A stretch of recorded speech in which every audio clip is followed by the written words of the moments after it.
sesión, recordarles, ¿no? Por ejemplo, que el primer tema que nosotros hemos visto en la materia era esto de estadística descriptiva, ¿no? Era entender esto de qué es estadística descriptiva y habíamos visto varios puntos, entre los que más resaltan, digamos, o para resumir esta primera parte que ya habíamos visto y de la cual habíamos dado el primer parcial, era una breve introducción de lo que era la estadística, digamos, ¿no? Y ahí lo habíamos resumido como básicamente, ¿no? El arte de contar, ¿no? Contar una historia con datos, ¿no? Si es que recuerdan, lo habíamos puesto como algo de esa forma, ¿no? ¿Qué es la estadística finalmente? Es tener mucha información y tener la capacidad de usar la información para transmitir algún tipo de idea, por ejemplo, ¿no? En otros conceptos de estadística, por ejemplo, la minería de datos, ¿no? Que es un tema bastante nuevo. Va en la misma línea, digamos, de ese concepto estadístico, es que es justamente la búsqueda de conocimiento, pero en grandes volúmenes de datos y en bases de datos de diferentes fuentes, ¿no? Entonces, esto tiene que quedar claro, digamos, ¿no? Ya para las materias de estadísticas que ustedes vean más adelante, ¿no? Ven estadística uno, ven estadística 2, después eso creo que les abre las operativas uno, la operativa 2 y en todo momento lo que uno trata de hacer es descubrir historias en los datos, ¿no? Y a partir de eso tratar de predecir, aprender y un poco describir esa información. Eh, Van a ver que a medida de que vayan viendo estadística 2 uno va a pensar en, bueno, ¿cómo puedo describir la información pero utilizando una muestra, digamos, ¿no? Básicamente es un poco el resumen de estadística 2 digamos, ¿no? Ya no estudiamos un todo, no describimos un todo, sino queremos describir un todo, pero a partir de algo muy pequeño que es una muestra y tenemos muchas maneras de aproximarnos a eso, ¿no? Entonces, después seguramente van a ver operativa uno y operativa 2 que están un poco más concentrados en modelos específicos relacionados a operativizar, digamos, ciertos procesos, ¿no? En operativa uno por ejemplo, uno aprende de algunos modelos de optimización para, no sé, mejorar o predecir la cantidad de personas que van a visitar algún tipo, no sé, algún punto de referencia, digamos, ¿no? ¿Cuántas personas habrán en un cajero, digamos, ¿no? ¿Cuál es el tiempo promedio de espera que una persona tiene al momento de esperar, por decir, un minibús, digamos, ¿no? Seguimos viendo la información, pero con precisiones respecto a algo, digamos, ¿no? Entonces van a ver ahí teoría de colas, van a ver el tema de optimización de una variable, de dos variables, ¿no? Entonces van a ver la teoría de grafos, de cómo ciertos conceptos se van, digamos, anidando según la operación que uno vaya manejando, ¿no? Entonces, todo el tiempo estamos buscando esa idea de contar una historia a partir de datos, digamos, ¿no? Explorar o explotar la información que hay, ¿no? Entonces, ya entrando, digamos, esta parte que nosotros teníamos era el arte de contar una historia con datos, ¿no? Entonces, después teníamos, bien brevemente, ¿no? Teníamos dado que nuestra materia prima, si quieren, son los datos, ¿no? Tenemos los datos que pueden ser, ¿no? Una variable que contiene básicamente información, digamos, ¿no? Entonces, si ustedes quieren ahí, si es que ven en la pantalla, tenemos un vector X, puede ser un vector de información donde uno empieza a guardar algo, en este caso números si quieren, y puedo tener, por ejemplo, el vector X puede tener una colección de números cualquiera, y nuestra idea justamente es describir estos datos de alguna manera, por ejemplo, ¿no? Entonces, tenemos un vector de información asociada a nosotros. Este vector de información contiene ciertos elementos que nos interesan estudiar. Ahora, hay diferentes tipos de datos, por ejemplo, ¿no? Unos podemos tener fácilmente dos tipos de datos, que es importante aquí empezar a distinguir. Unos serán los datos cualitativos y otros serán los datos cuantitativos, ¿no? Cuantitativos. Los cualitativos para nosotros son cualidades, ¿no? Son cualidades y estas cualidades son características de estudio sobre las cuales uno no puede hacer una operación matemática en sí misma, ¿no? Estas cualidades, ¿no? Las cualidades pueden ser fácilmente variables de tipo, habíamos visto acá que son variables o nominales o son variables ordinales, por ejemplo, ¿no? En este grupo. Era parte del examen esta pregunta de alguna manera y ahí teníamos, ¿no? Por ejemplo, el sexo de una persona es una variable cualitativa porque es una cualidad, no se puede hacer operaciones sobre la variable del sexo, digamos, ¿no? El municipio donde uno ha nacido también es una variable cualitativa. Uno no puede sumar La Paz más el Alto, digamos, ¿no? O elevar o sacar la raíz cuadrada de Viacha, digamos, ¿no? Uno no puede hacer operaciones matemáticas sobre este tipo de cosas, ¿no? Entonces las variables cualitativas expresan cualidades y habían dos tipos, ¿no? Nominales y ordinales. Si recuerdan, las nominales no tenían algún orden, digamos, ¿no? Un ejemplo, por ejemplo, en esto del municipios es una variable nominal, digamos, no hay un orden específico en los municipios, uno no es más importante que otro, digamos, ¿no? Entonces, esa era un poco la idea de las variables nominales.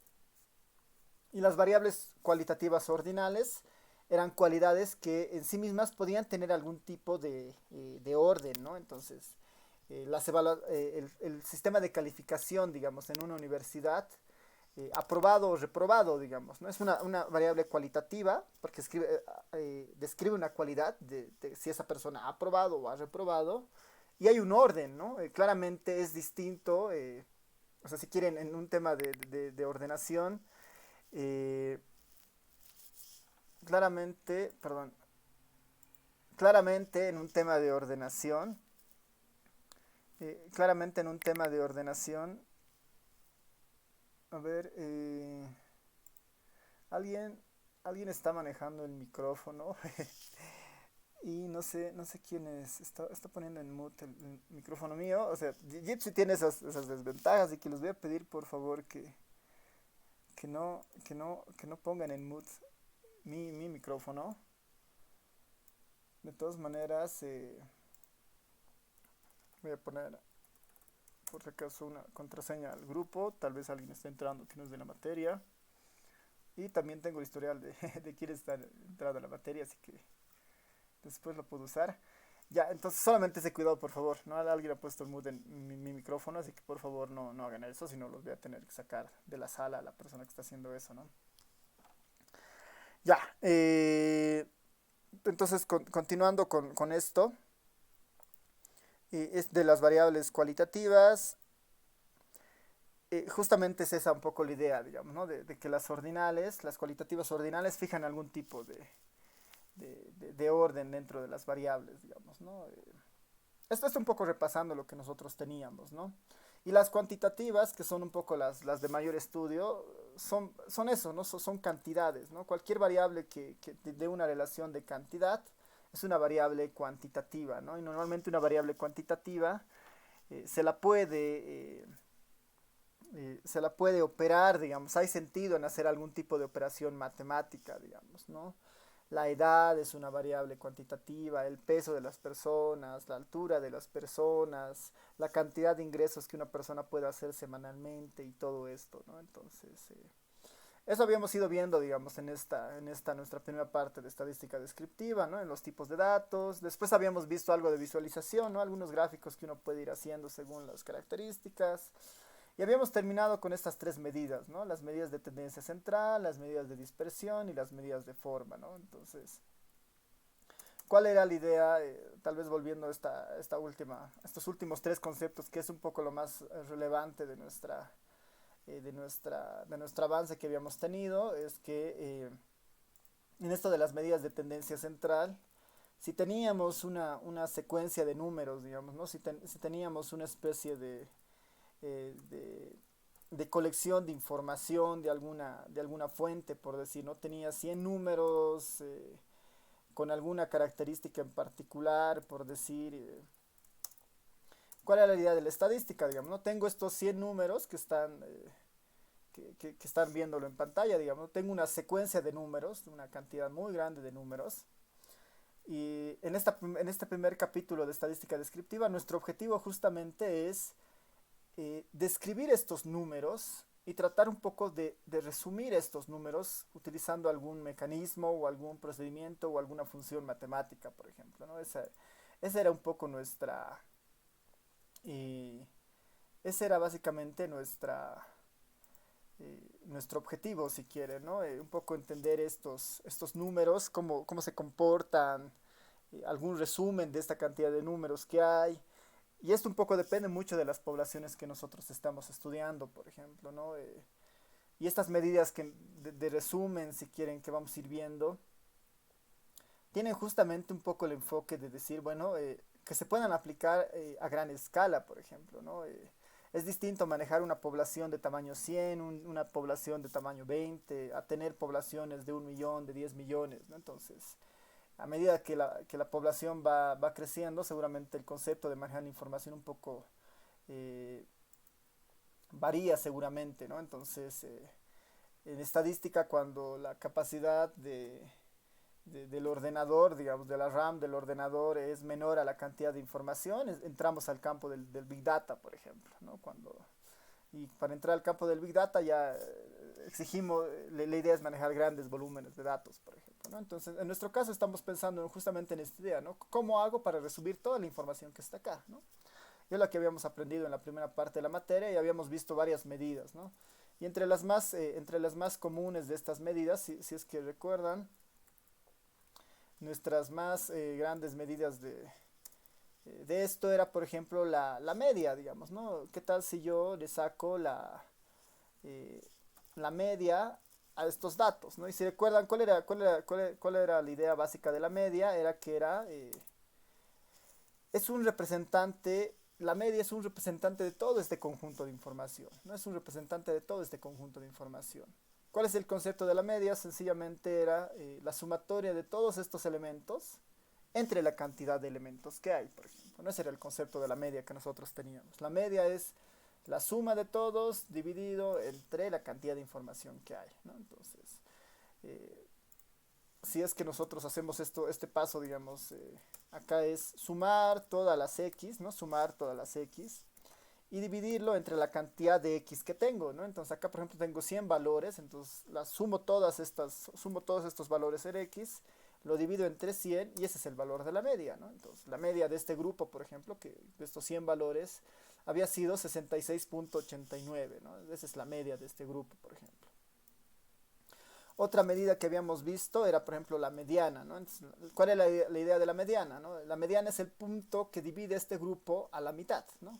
Si nosotros ordenamos este gran conjunto de datos y buscamos el valor del medio, si es par o impar teníamos una regla y en base a eso obteníamos la mediana, por ejemplo, ¿no? Entonces esa era un poco la idea, ¿no? Entonces, si yo, por ejemplo, a este grupo de datos lo ordeno en base, de alguna manera, aquí está, por ejemplo, el conjunto de datos ordenado desde el más pequeño hasta el más grande. ¿Cuál era la idea de la media, ¿no? Si este grupo era, por ejemplo, par, ¿no? Que son justamente par, porque son 100 casos, buscaba la media ¿entre qué casos? Entre el caso 50 y 51 y sacaba el promedio, digamos, ¿no? Acá está el caso 50 y acá está el caso 51, ¿no? Estos son los dos valores que se encuentran como que a la mitad de toda esta información ya ordenada, ¿no? Entonces, ¿cuál era la idea de la mediana? Sumo los dos y lo divido entre dos y ese es el valor de la mediana, por ejemplo, ¿no? Ese era un poco el concepto que estaba aquí atrás. Si vemos la mediana que utiliza este programa, está un poco orientado a esa medida, digamos, ¿no? Entonces, la mediana, el promedio de estos dos valores seguramente es 67.834, ¿no? Entonces, esa es un poco la idea de la mediana, digamos, que son las principales medidas de dispersión que existen, ¿no? Eh, y de alguna manera, la mediana era eso, ¿no? Era la media y la mediana, o lo que se denominan estas medidas de tendencia central, buscaban un representante del grupo, ¿no? Si nosotros, por ejemplo, vemos cómo se comportan estos valores en un histograma, acá podemos ver esos 100 valores distribuidos dentro de un gráfico que se denomina el histograma. Y vemos, por ejemplo, que hay muchos casos, ¿no? En el eje X están los distintos valores de esta variable X y en el eje Y está la frecuencia o la cantidad de veces que aparecen estas variables. Entonces, si ven aquí la montañita más alta o la barra más alta, justamente se encuentra entre 75 y 80, ¿no? Entonces, la mayor cantidad de información que existe en esta base de datos está entre 75 y 80, por ejemplo, ¿no? Pero según nuestro estadístico de concentración, según nuestra medida de tendencia central, la media es de 66, ¿no? Entonces acá está más o menos el valor medio de toda esta distribución, por ejemplo, ¿no? ahí está el valor medio de esta distribución. Igual la mediana nos salía 67, entonces acá está como que el punto medio de toda la información, ¿no? Entonces por eso saca esa idea de distribución, digamos, ¿no? Nuestras siguientes medidas eran lo que son las medidas de dispersión, por ejemplo, ¿no? Y las medidas de dispersión en particular tienen dos objetivos muy sencillos, ¿no? O un objetivo básicamente principal, que es decirnos cuán dispersa o cuán diferente es la información que uno está teniendo, digamos, ¿no? Es distinto estudiar un vector de información que tenga números muy parecidos, ¿no? Muy parecidos, a agarrar un vector de información que tenga números muy diferentes entre ellos, ¿no? Acá, por ejemplo, este vector de acá, de 100 números, son números que varían desde 40 hasta 89, pero que no tienen una concentración específica en algún punto, ¿no? Están distribuidos a lo largo de su recorrido, ¿no? Entre 40 y 89 están distribuidos ahí, ¿no? Hay muchos casos y uno no podría apreciar una tendencia de que todos se agreguen en algún punto, por ejemplo, ¿no? Entonces, ese es un detalle muy importante cuando queremos ver el tema de dispersión, porque si existe una dispersión tan marcada como en este caso, una dispersión tan marcada como en este caso, eh, las medidas de tendencia central no son buenos elementos que resumen la información. Dado que hay mucha dispersión, no voy a poder obtener un buen representante de este grupo, ¿no? De alguna manera las medidas de dispersión nos pueden decir eso, ¿no? Por ejemplo, tener la información de esta forma, ¿no? Concentrada y distribuida a lo largo del recorrido de la variable, es muy distinto a tener algo mucho más concentrado, por ejemplo, ¿no? Acá voy a crear otro vector de información que tenga la información mucha más concentrada, por decir dentro del 60, que esté muy, muy concentrada, por ejemplo. Ver ese histograma es muy distinto a ver este otro histograma, por ejemplo, ¿no? Este otro histograma, que igual son 100 datos, ¿no? Acá les voy a mostrar. Acá tengo otro vector con 100 números. Y si ustedes perciben y hacen una especie de, así, simplemente visualizando la información, van a ver que acá el recorrido del primer conjunto de datos era de 40 a 89, pero no hay una clara presencia, digamos. Ven, hay muchos 40, hay muchos 50, hay muchos 60, 70 y 80, ¿no? Pero este otro vector de información que está aquí abajo, el vector Y de información, si ustedes perciben, la mayoría de los números están por el 60, hay algunos 50, pero son pocos. Tampoco hay valores tan altos, digamos, posiblemente hay un 70 por algún lugar, pero eh, la mayoría de los números que se visualiza, digamos, simplemente viendo estos números, están alrededor del 60, ¿no? Entonces, en términos de dispersión, ¿no? En términos de dispersión, uno fácilmente podría decir, bueno, que el primer conjunto de datos, el conjunto de datos contenidos en X, debería ser más disperso que el conjunto de datos contenidos en Y, por ejemplo, ¿no? Porque el Y tiene información más parecida que el conjunto X, ¿no? Y eso visualmente es muy fácil verlo en el histograma, por ejemplo, ¿no? Si nosotros vemos el histograma acá, por ejemplo, este es el histograma de los 100 valores en Y, que claramente se muestra que hay una alta concentración alrededor del 60. Hay pocos casos en 40, pocos casos en 50, pero la mayoría de los casos están entre 60 y 65. Cosa que no pasaba con el vector de información X, que tenía información muy distribuida a lo largo de toda esta secuencia de números, por ejemplo, ¿no? Entonces, si nosotros vemos medidas de dispersión, si recuerdan, hemos visto en el formulario que tenían, una de las medidas de dispersión más clásicas para esto es lo que se conoce como la desviación estándar, la desviación estándar, ¿no? Y si recuerdan, la desviación estándar era una especie de...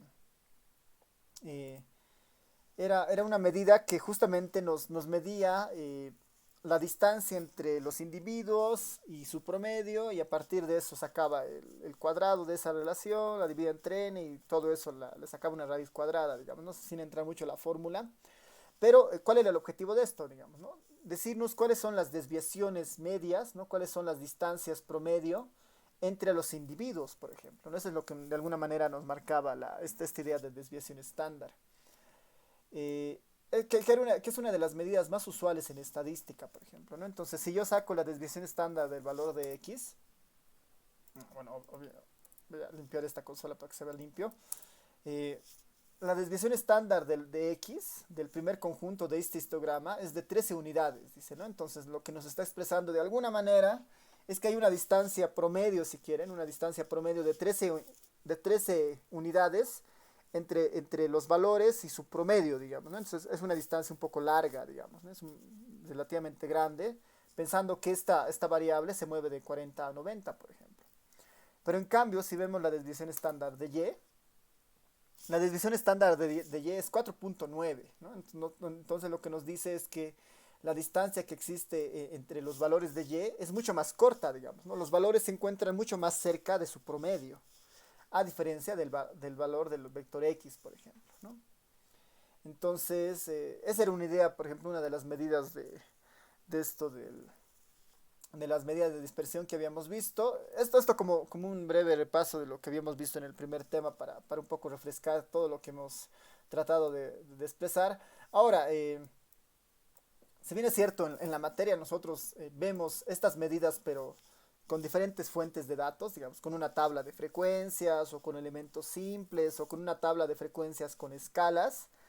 En la práctica, nosotros casi siempre tenemos acceso a los elementos simples, ¿no? Y los elementos simples, como han visto, es mucho más fácil de trabajarlos que tener una tabla de frecuencias con escalas, ¿no? Pero si tuviéramos esos casos, ustedes ya saben que un poco la manera de calcular estos elementos varía, digamos, un poco cambia, ¿no? Pero pensando un poco en el enfoque de la materia, que es justamente tener una idea de escribir la información, hay que diferenciar entre lo que logra, entre lo que cada una de estas medidas busca, digamos. La medida de tendencia central busca un representante. Las medidas de dispersión nos tratan de dar una idea de cuán dispersa está la información, digamos, ¿no? Y esa idea de dispersión después nos puede ayudar para saber cuán representativa es o no la información con la que estamos trabajando. Y bueno, finalmente, digamos, viendo estas medidas de formas y como un repaso bien rápido de esto, la idea de las medidas de forma simplemente era conocer algo respecto a las características de los datos, digamos. Ya sabemos una idea de un representante y ya sabemos algo respecto a la dispersión. Las medidas de forma nos tratan de dar más elementos como para describir la información que hay. Entonces, tal vez lejos de repasar alguna función como tal o algún valor de alguna fórmula de esto, eh, podemos ver, por ejemplo, la curva que se dibuja acá, por ejemplo. Si notan ustedes en este histograma que se está presentando del vector Y, si nosotros quisiéramos dibujar una especie de curva sobre esto, voy a dibujar la curva, ¿no? Esta es, por ejemplo, la curva, perdón, esta es, ¿no? Esta es la curva del vector Y, por ejemplo. Si yo quisiera dibujar una curva sobre el histograma que veíamos antes, ¿no? Si yo quisiera dibujar una curva sobre esto, este es el resultado de la curva. Y nosotros habíamos aprendido dos medidas de forma bastante sencillas, que era la kurtosis y era la simetría, ¿no? La simetría y la kurtosis, la simetría y la kurtosis. La asimetría tenía el objetivo de decirnos si hay alguna especie de deformación en nuestra curva, ¿no? Había alguna especie de deformación en nuestra curva. Si alguna de las colas es más pronunciada que la otra, por ejemplo, ¿no? Y esa es una de las pautas más sencillas para definir si hay algún tipo de asimetría, ¿no? Al lado que la curva sea más larga, que la cola sea más larga, podemos decir que hay una leve asimetría, por ejemplo, ¿no? Entonces, en este caso, en la figura, si ustedes notan, la cola izquierda, la que va hacia el lado de los negativos, es levemente más larga que la cola derecha. Entonces, por ejemplo, viendo simplemente aquí el gráfico, uno podría decir que existe una asimetría negativa de los datos, que es leve, ¿no? Es una asimetría bien leve, ¿no? Porque la cola no se pronuncia demasiado, ¿no? No se pronuncia demasiado. sería una asimetría muy fuerte si es que esta cola se pronunciara pues hacia mucho más lejos, digamos, ¿no? Entonces, por ejemplo, a ver, les voy a mostrar un ejemplo de una simetría negativa muy fuerte. Y es cuando, por decir, yo tengo un valor muy fuerte, digamos, ¿no?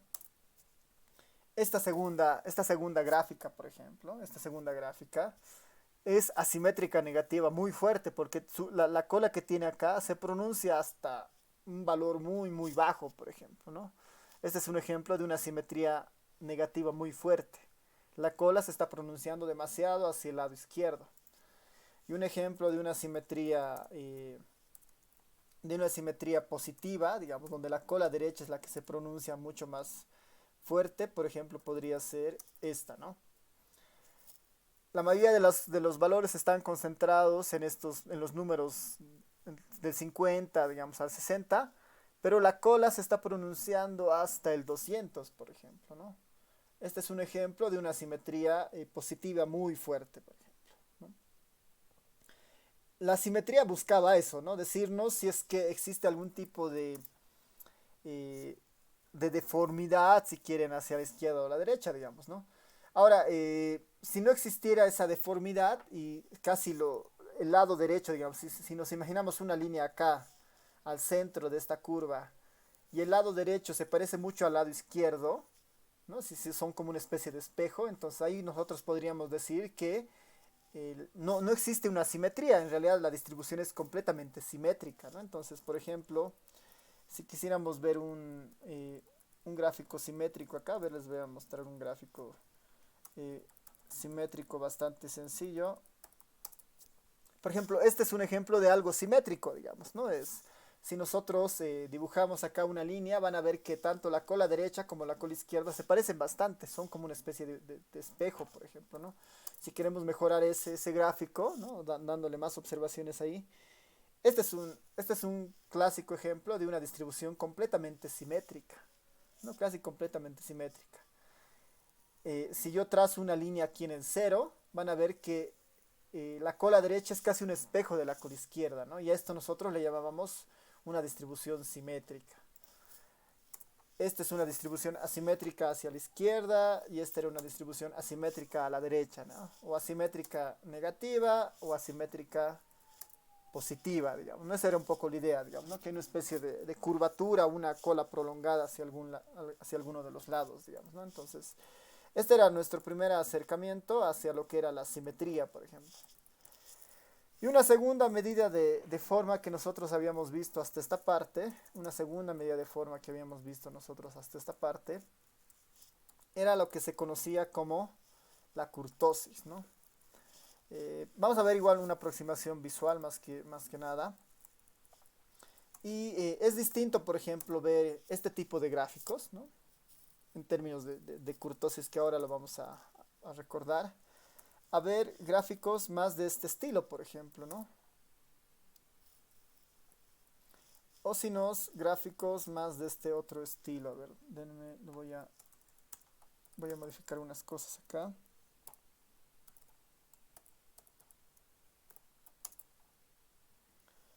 Ya, entonces, quiero que ustedes me vayan diciendo qué gráfico es qué, digamos, ¿no?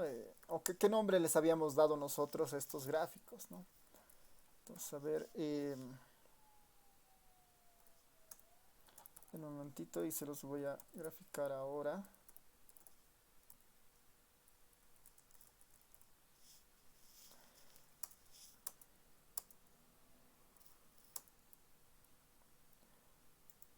Ya, por ejemplo, ¿no? Bueno, no se ve muy bien el primer gráfico. Esto lo voy a mejorar así.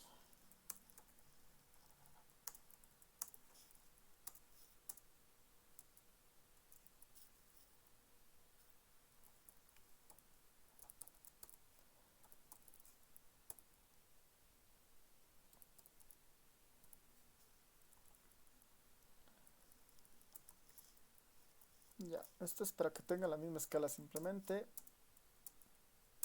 Ya, por ejemplo, ¿no? estos tres gráficos, por ejemplo, ¿no?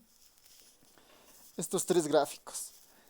Eh, Provienen de datos distintos, pero nosotros le habíamos dado un nombre a cada uno de estos datos, por ejemplo, ¿no? Según cómo se presentaban, por ejemplo, ¿no? Si existía un apuntalamiento muy fuerte, ¿no? Si existía un apuntalamiento muy fuerte alrededor de un set reducido de números, ¿qué nombre recibía, ¿no? ¿Qué tipo de curtosis tenía? ¿Alguien recuerda? Puede escribirlo también en el chat. Si alguien recuerda en este... Leptocúrtica. Leptocúrtica, ¿sí? Sí, ¿no ve? Era una distribución leptocúrtica, ¿no? Si tenía este comportamiento, digamos, ni tan apuntalada, bien distribuida hacia la izquierda a la derecha, ¿esta qué estilo era?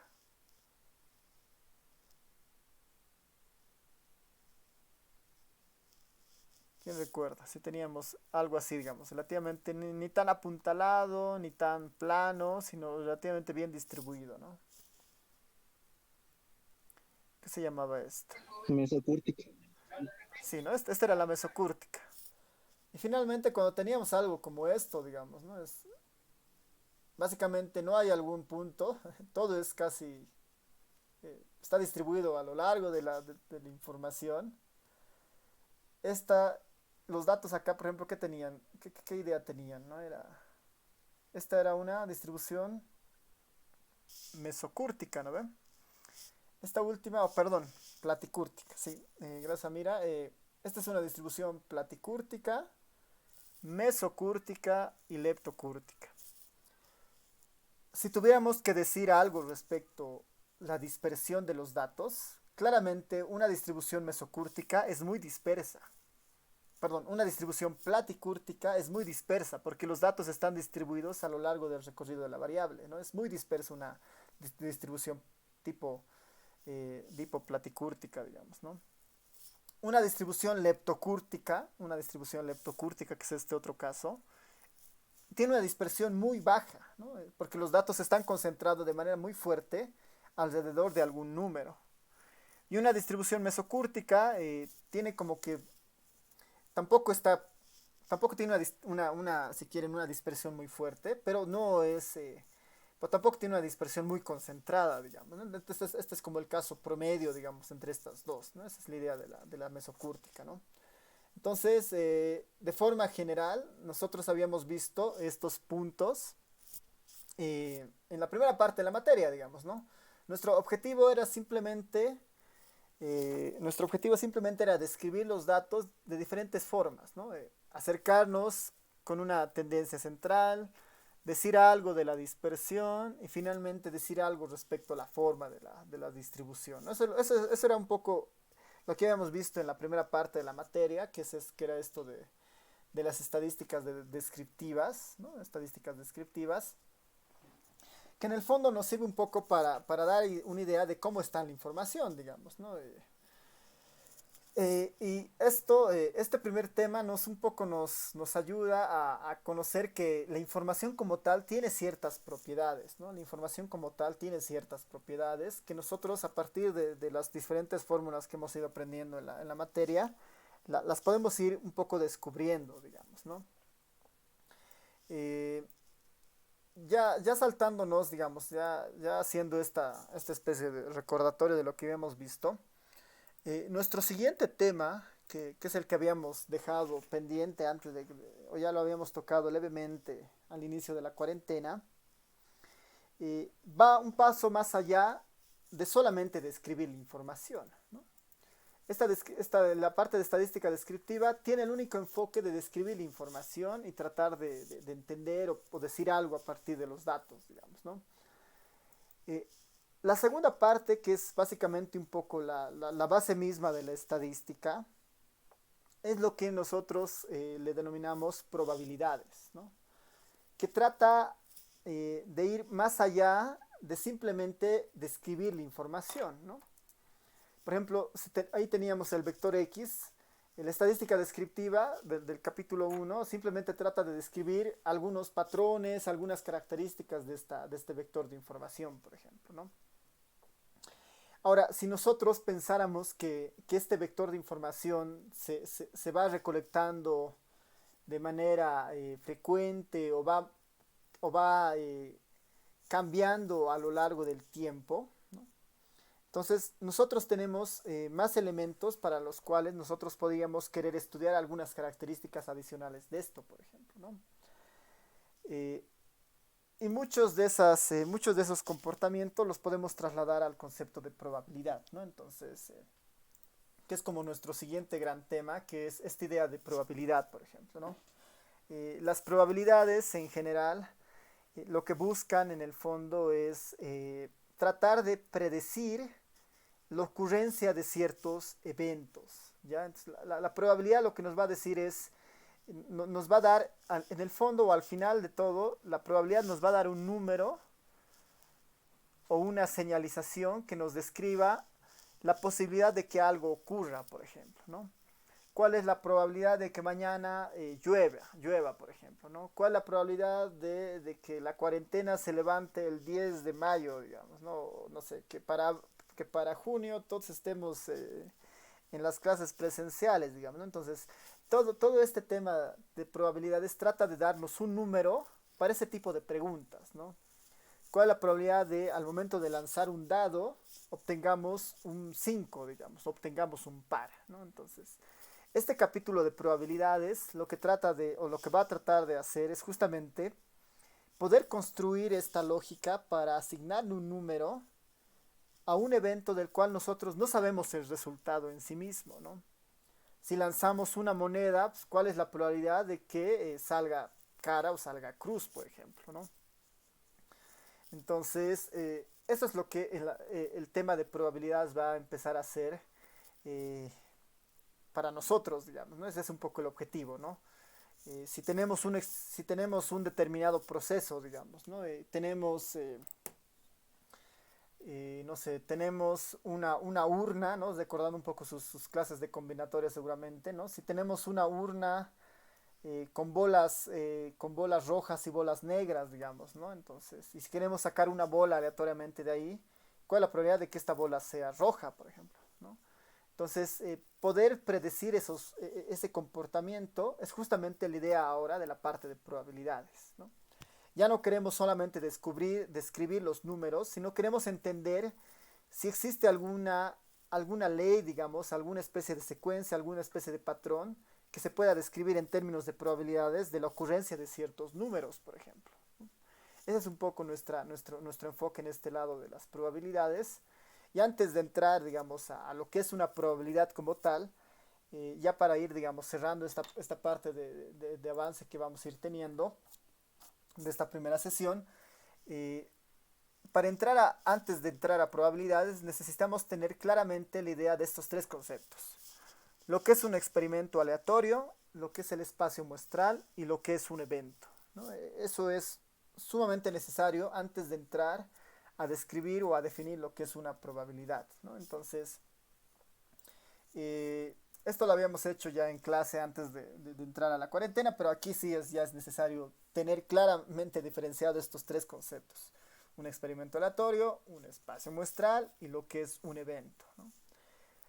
El experimento aleatorio para nosotros simplemente es un proceso, si quieren, es un proceso, es hacer algo, si quieren, es un proceso, eh, podemos llamarlo como un proceso que genera algún tipo de resultado, digamos, ¿no? Es un proceso, si quieren, mediante el cual se obtiene, ¿no? Se obtiene un resultado, ¿no?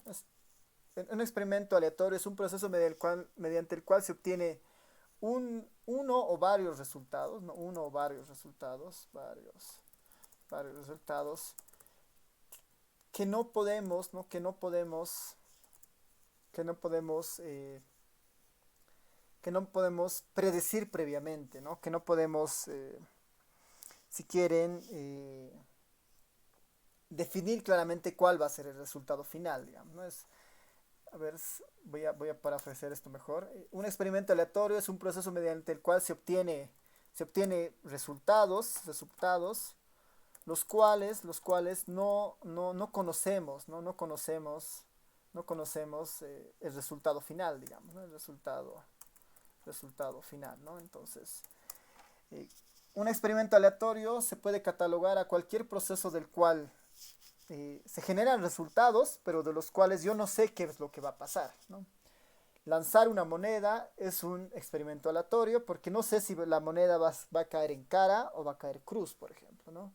Lanzar un dado es un experimento aleatorio porque al momento de lanzar no sé previamente cuál es el resultado final.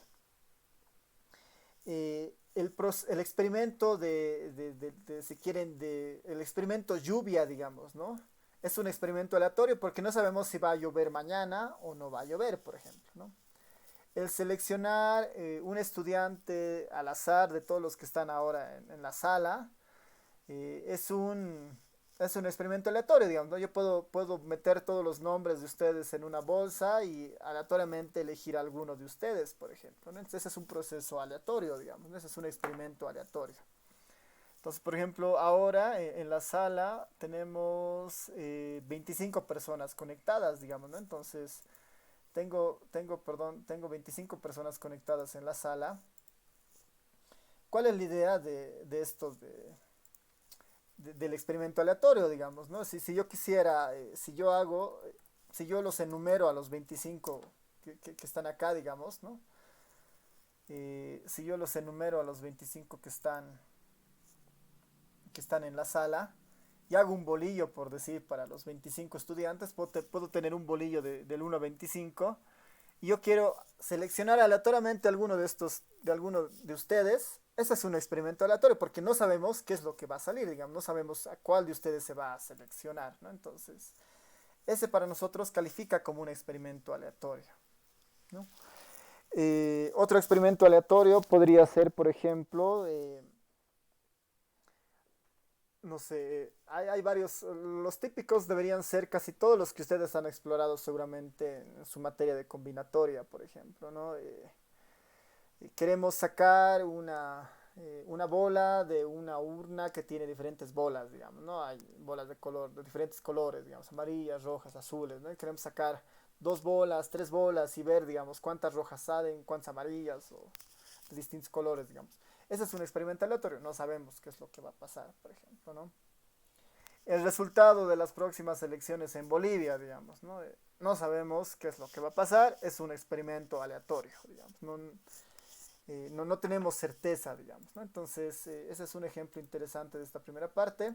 Hay dos tipos de experimentos en realidad, ya existen dos tipos de experimentos en realidad.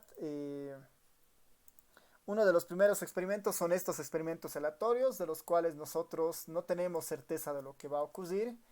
Y los segundos experimentos son los experimentos determinísticos, ¿no? Son de los cuales nosotros ya conocemos el resultado. Un experimento determinístico, por ejemplo, es sumar 2 más 3, por ejemplo, 2 más 4, digamos, ¿no?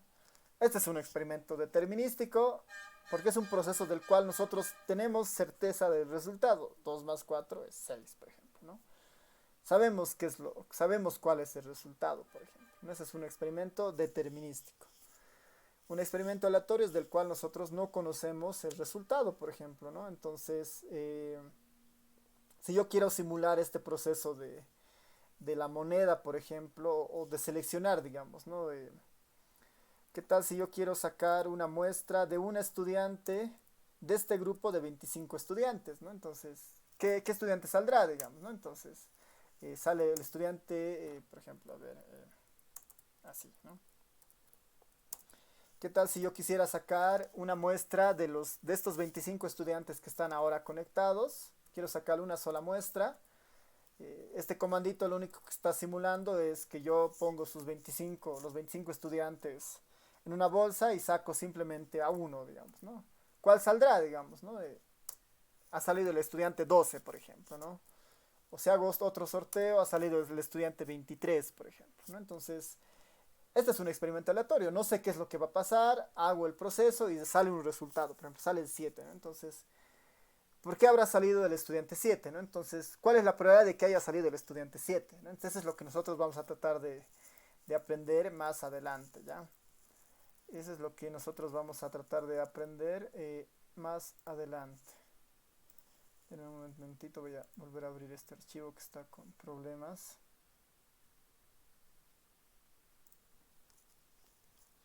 Ya, entonces, eso es importante en esta primera parte. eh, en esta primera parte de probabilidades, diferenciar, digamos, lo que es un experimento aleatorio de lo que no es, digamos, ¿no? El siguiente concepto importante, ¿no? Si es que está claro lo que es un experimento aleatorio, es un proceso del cual nosotros no sabemos el resultado en sí mismo. El siguiente gran concepto es lo que es el espacio muestral, ¿no? Lo que es el espacio muestral. El espacio muestral para nosotros va a tener un nombre especial y el espacio muestral para nosotros se denomina con la letra omega, digamos, ¿no? Ese es nuestro simbolito para el espacio muestral, ¿no? Este símbolo omega. ¿Y qué es el espacio muestral, finalmente? ¿No? ¿Qué es el espacio muestral?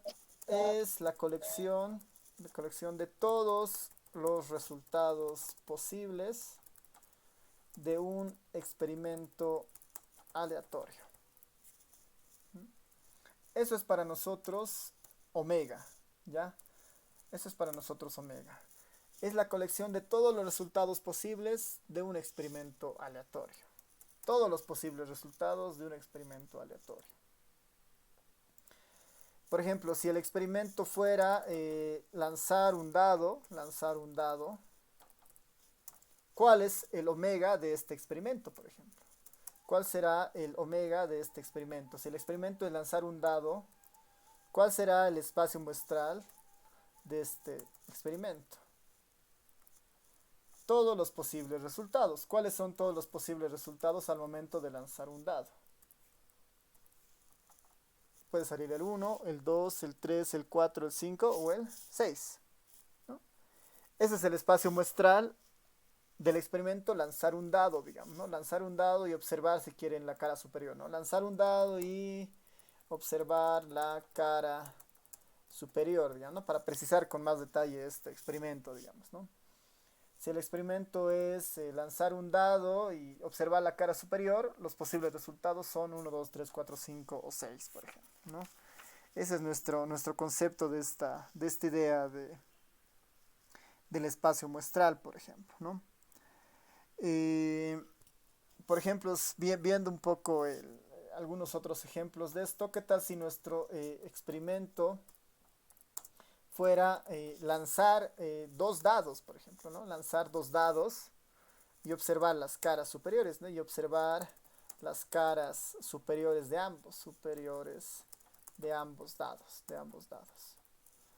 ¿Cuál sería, por ejemplo, el espacio muestral en este caso, ¿no? ¿Cuál sería el espacio muestral de lanzar dos dados y observar las caras superiores de ambos dados? ¿No? ¿Cuál sería en nuestro caso el omega, digamos, ¿no? ¿Cuál sería el espacio muestral en este caso? ¿Cómo podría yo escribir este espacio muestral, ¿no? Finalmente, ¿quién sería? ¿Qué dicen? ¿Alguien tiene alguna idea? ¿Cuál sería el espacio muestral de lanzar dos dados y observar las caras superiores?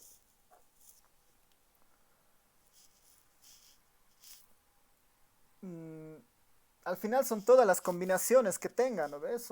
Puede salir en el dado uno 2 todos los pares, digamos, ¿no? Como escribe Roger o Rodrigo. Eh, entonces, en este punto, si quieren, no hay una regla específica de cómo escribir, ¿no? Estamos entrando un poco, en el fondo, el espacio muestral es un conjunto, digamos, es un conjunto que contiene todas las opciones posibles, en este caso, ¿no? Todas las combinaciones posibles de las dos caras, digamos, ¿no? Por ejemplo, yo podría escribir uno con el 2 es parte del espacio muestral, uno con el 3 es parte del espacio muestral, uno con el 4 es parte del espacio muestral y punto, punto, punto, hasta la última combinación. ¿Quién es la última combinación? El 6 con el 6, digamos. ¿No? Puedo escribir el espacio muestral de esta manera, por ejemplo, ¿no? Como una especie de idea de uno 2 1 3 1 4, ¿no? Y todo esto. Eh, ahí alguien decía, bueno, son 36 combinaciones en total, ¿no ven? Entonces, sí, o sea, también puedo decir, bueno, el tamaño, digamos, ¿no? El tamaño del espacio muestral lo voy a poner como numeral omega, digamos, ¿no? O sea, el tamaño del espacio muestral, ¿no? El tamaño del espacio muestral, en este caso es de 36, ¿no? O sea, son 36 posibles combinaciones que yo tengo en omega, por ejemplo, ¿no? El uno con el 2 incluso el primer elemento no es el uno con el 2 el primer elemento, ¿quién es? Es el uno con el uno, por ejemplo, ¿no? Desde el más sencillo en este caso, ¿no? El uno con el uno, el uno con el 2 el uno con el 3, ¿no? Yo puedo escribir al conjunto omega por extensión, digamos, como en este caso, o también por comprensión, por ejemplo, ¿no? Si recordamos un poco nuestras clases de, de conjuntos, también yo lo podría escribir así, digamos, son los IJs, ¿no? Son los IJs, de tal manera que los Is pueden tomar valores del uno al 6 y los Js pueden tomar también valores del uno al 6, ¿no? Son todos estos pares, digamos, son todos los pares IJ, de tal manera que el I puede tomar valores del uno al 6 y el J puede tomar valores del uno al 6 también, ¿no? Son todas esas combinaciones, ¿no? Por extensión o por comprensión podría escribir este conjunto omega, por ejemplo, ¿no? El tamaño de este espacio muestral obviamente son 36, digamos, ¿no? Por el principio de la regla de multiplicación que han debido ver en combinatoria es que, bueno, dado que tengo en un conjunto, un dado tiene 6 posibles opciones y el otro dado tiene 6 posibles opciones, de manera conjunta estas tienen 36 posibles opciones, ¿no?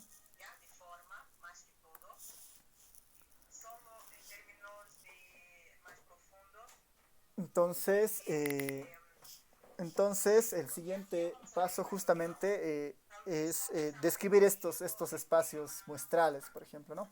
En otros textos que es un poco más ya, por convención el espacio muestral se lo denota con omega, no se lo denota con este omega, o a veces también se lo denota con la S mayúscula, ¿no? Entonces van a ver que en la mayoría, por ejemplo, de los textos en inglés que hablan de probabilidades que, y textos un poco más avanzados de estadística, el espacio muestral lo denotan con S mayúscula, ¿no? Nosotros vamos a adoptar el omega porque estamos siguiendo este texto en español, que es un poco el texto guía de la materia, ¿ya?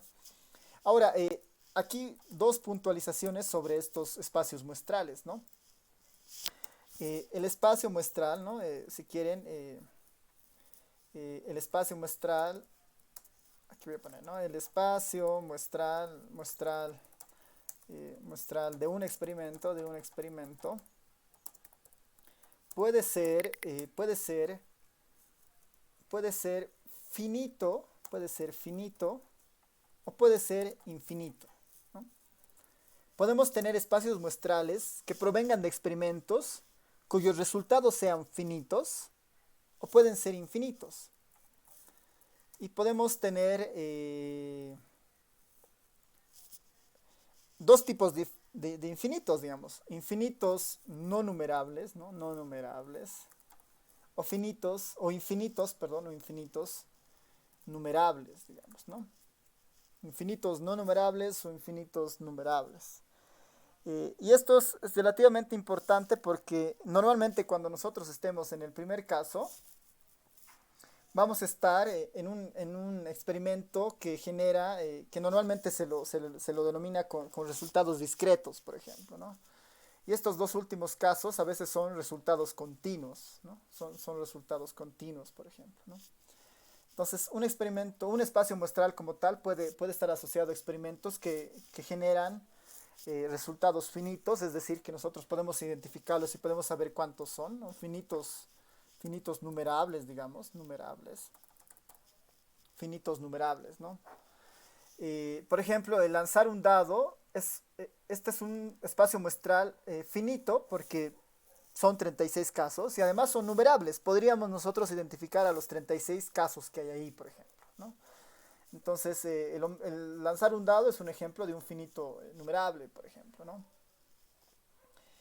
Eh, un ejemplo de un infinito, por ejemplo, no numerable, ¿no? Este caso de un infinito no numerable, ¿no? Un infinito no numerable. normalmente están relacionados a experimentos cuyo, cuyos resultados se encuentran dentro de la recta real, por ejemplo, ¿no? Dentro de la recta real. Entonces, si quieren, en esta parte de los infinitos no numerables, algún ejemplo bastante puntual con esto podría ser cuál es la, cuál es la probabilidad de que a una persona que llega al banco se le atienda, o sea, se le atienda, a ver, un poco refinando, a ver, ese ejemplo, normalmente están asociadas a tiempos, volúmenes o espacios, por ejemplo, ¿no? Entonces, el experimento aleatorio puede ser, a ver, aquí lo voy a escribir para tener ahí, ¿no? Nuestro experimento aleatorio puede ser el tiempo que, tiempo en el que el tiempo en el que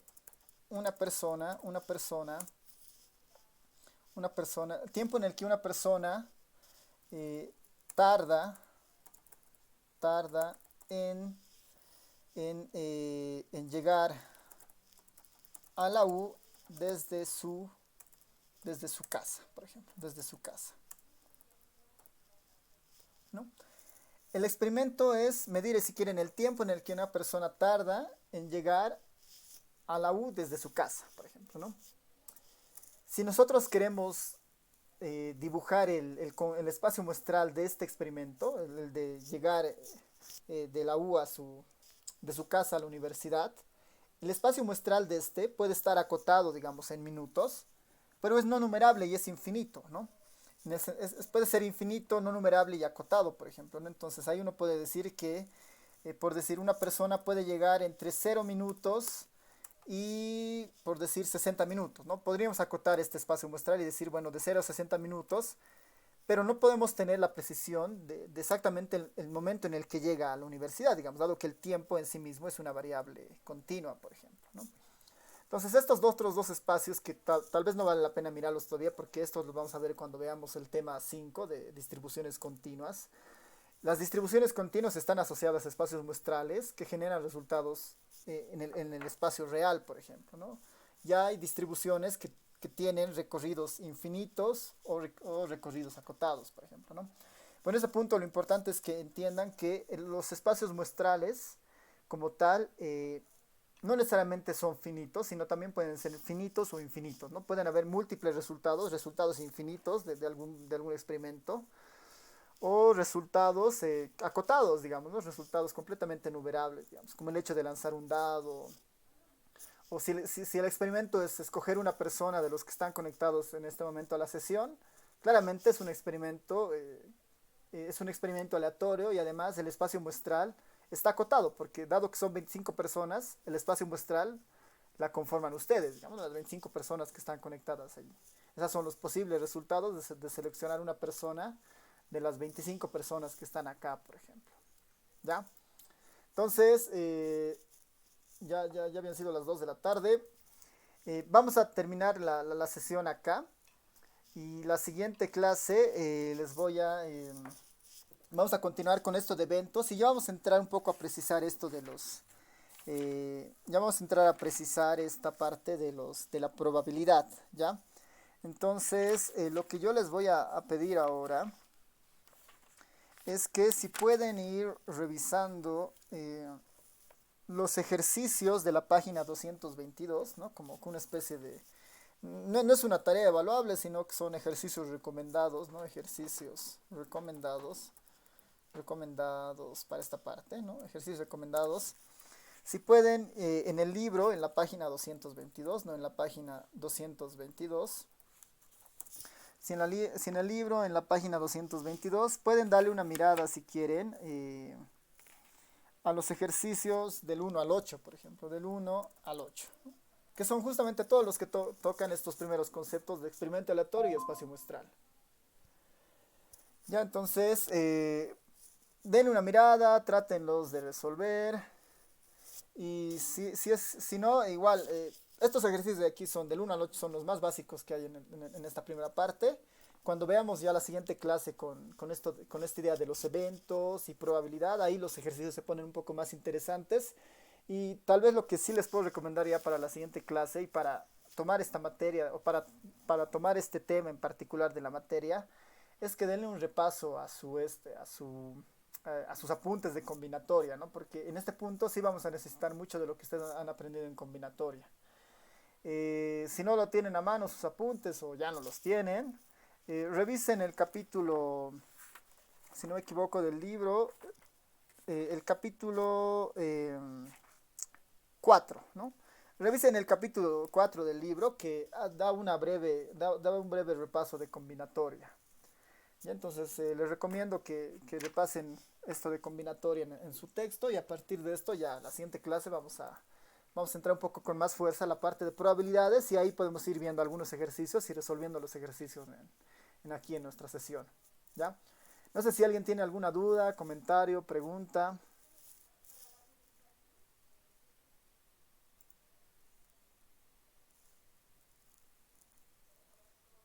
Nadie. Pueden escribir también o comentar. Y si nadie tiene consultas, a ver, voy a esperarles un minuto. Vas a tener puntaje de participación. Ya. Formalmente no, o sea, formalmente no, porque, o sea, no, mientras no haya instrucción de la universidad, no puedo darles ningún punto acá, porque es como que iría en contra de los estudiantes que no puedan conectarse por alguna razón de acceso o recursos, digamos. No, no puedo darles a ustedes puntos, ¿ya? Por ese principio, digamos, ¿no? Por ese principio básico. Pero lo que sí les puedo, o sea, si estamos avanzando y si vamos a poder resolver algunos ejercicios que igual van a estar en YouTube y potencialmente, digamos, algunos de esos ejercicios yo les voy a decir acá, digamos, ejercicio muy parecido a este, los vamos a ver en el examen, por ejemplo, ¿no? Entonces, ese tipo de cosas sí va a haber, digamos, ¿no? Les voy a poder orientar respecto a algunos ejercicios, sobre algunas dudas que tengan sobre los ejercicios planteados en el libro, pero asignación de puntaje todavía no, ¿no? Todavía no, hasta que haya una instrucción de la universidad. Ya, sí les voy a dar una práctica del libro, que tal vez es así, sí le puedo asignar algún valor, de tal manera que esos ejercicios, digamos, al fin me lo puedan entregar una vez que volvamos y así todos tendrían la misma oportunidad, digamos, ¿no? Si lo voy a subir a YouTube, sí, esto lo voy a subir en un momento más a YouTube y lo van a tener disponible en el canal de la materia, ¿ya? ¿Alguien más? ¿Dudas? ¿Preguntas? Ya, creo que nadie. Ya. Super. Nos vemos entonces, chicos, el día martes. Traten de repasar el libro, un poco de leer estos conceptos. Yo quisiera que sean estas clases más así, más dinámicas, digamos. Si tienen alguna duda en cualquier momento de la clase, pueden escribirla acá, digamos. En la clase presencial normalmente eso es un poco difícil, digamos. Pero aquí podemos ir acumulando varias preguntas y yo voy respondiendo, digamos, en la medida de que vamos haciendo el desarrollo, ¿ya? Entonces, eso. Así que eh, nos vemos el día martes, ¿ya? Claro, sí, de todas maneras, la idea es lo mismo, ¿no? Si tienen dudas de esta clase o de sus proyectos, de 12:30 a 1 son dudas, consultas y preguntas, y a la 1 empezamos con avance, ¿no? Esa va a ser nuestra hermenéutica de esta sesión, ¿no? Así que de 12:30 a 1 cualquier duda, consulta de esta primera parte o de los ejercicios o de algo, y después empezamos con el avance, ¿ya? Entonces nos vemos el día martes y que tengan buen fin de semana. Nos vemos, chicos. Chao, chao.